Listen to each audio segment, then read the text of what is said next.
Hello there, my friends. It's Kristine Vicenti, and I'm back today with Queen City Stamp Art to share a Clean and Simple Sunday card featuring the Lilypad Lake stamp set and the Lakeside framelit dies. In fact, the dies today are going to be doing the heavy lifting on the card. So let's get started. Okay, so this card is a little bit smaller than the normal cards I make. I usually make the A2 size cards, which measure 5.5 by 4.25. This card measures 5 by 3.5. So the base card, you would cut it to be 10 inches by 3.5 inches, score it at 5 for the fold, and you've got a card that measures 5 by 3.5 inches. And this fits in a normal A1 size envelope. It's probably about the smallest mailable size for the U.S. Postal Service, but this will mail. This will go through the mail just fine.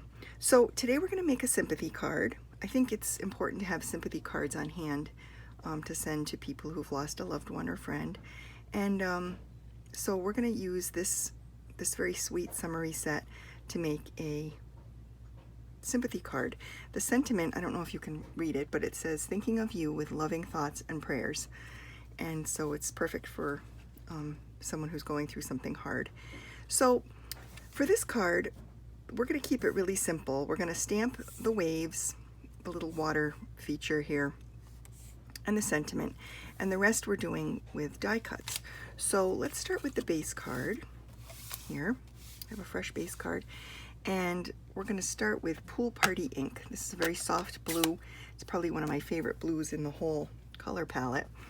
And the reason I made this card smaller is because this image on the stamp set is the water, and it doesn't fit completely across an A2 size card, the 5.5 by 4.25. It doesn't. This is a little bit short, so I cut the card base down to make it so that when I stamp this, it goes across the entire bottom of the card, because that's really what I want. I want the whole thing to have be covered, and I can't seem to line up the edges perfectly, so it just makes it easier to cut the card down so you've got the water there. The next thing we're going to stamp is the sentiment, and that I'm going to stamp in the smoky slate ink. I do like this for softer sentiments when I'm using the soft subtles. It's not quite as bold as the black, but I do like how it looks. So we'll ink this up and stamp this down here. And I'm stamping it onto a Pool Party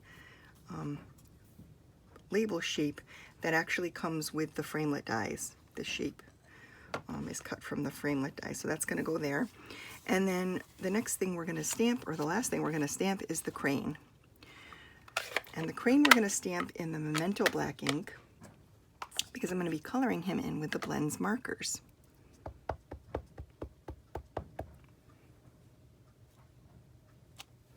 There we go. So I'm using the Stampin' Blends markers in the smoky slate ink, and what I'm going to do is I'm going to start with the darker marker and the brush end, and I'm just going to brush in a little bit of color on him where he would be the darkest. So I'm thinking that he's standing in the sunlight and it's on top of him, and so his feathers on the bottom are going to be the darker. That's where he's going to be the darkest. I want him to mostly be white because I think cranes are usually white. And then I'm going to take the lighter version of this color, and I'm going to brush out the darker and just add a little bit more color, but not much, just to brush out the dark and blend it together a little bit. There we go. And that gives him a little shading, but he mostly looks white. It actually enhances the white, I think, when you shade him in. So that's that. And then I'm going to take the die from that set and cut him out. And the way I do this is I like to line up the head and the neck first, and then I kind of angle it so that the legs and feet are lined up. And then to hold him in place, I take a Post-it note and I put the sticky side down on here to hold it, and then I run it through my die cutting machine. So with the magic of YouTube, I've already done this to save a little time here. And so we have a little crane, and we're going to put him on the card project.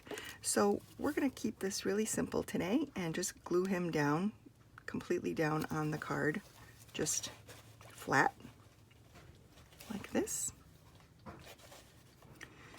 And then we're going to take the little grass sprig that's also from the die set and add the grass. And I just put a tiny bit of glue on here. You don't need a lot to hold this down and hold it together.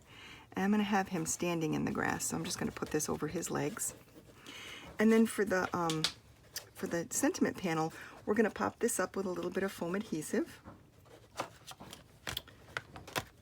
I can find where I put it. There we go. We'll just put a few of these little adhesive squares down. This will give the card a tiny bit of dimension.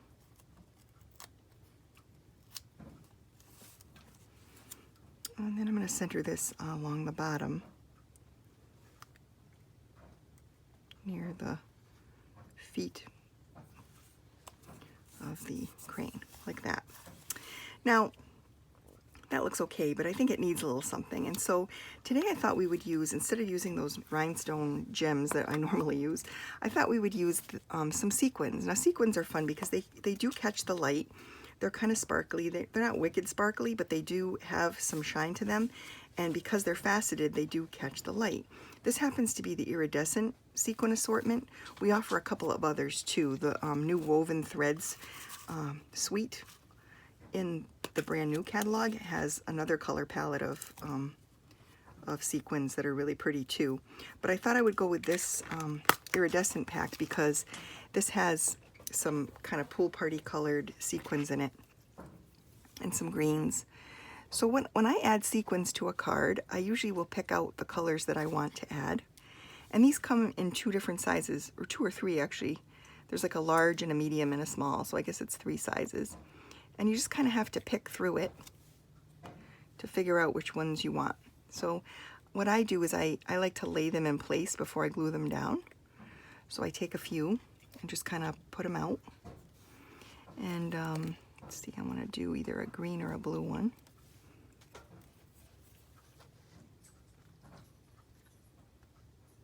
So I pick them out like this, and then I just sort of lay them on my project. So I think I'm going to put a big one down here. It's kind of stuck on, there's some glue on the tip of this, and that's why it's sticking a little bit. And I'm going to put this big one back and try and get a medium-sized one.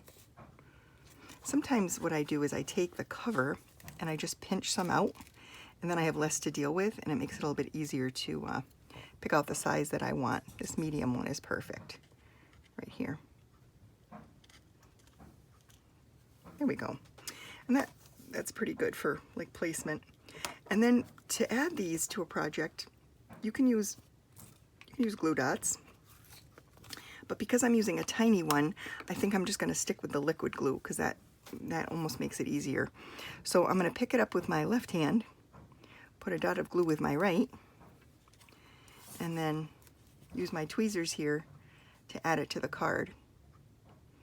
And like I said, this adds just a little bit of interest because it's, you know, they catch the light.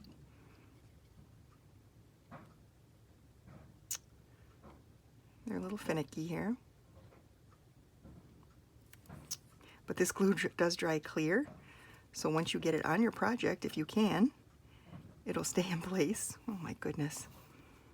I'm really struggling with this one today. Not everything goes smoothly at Queen City Stamp Art. Oh my god, I can't even add it to the card now. Holy cannoli. Let's add a little bit more glue and try this again.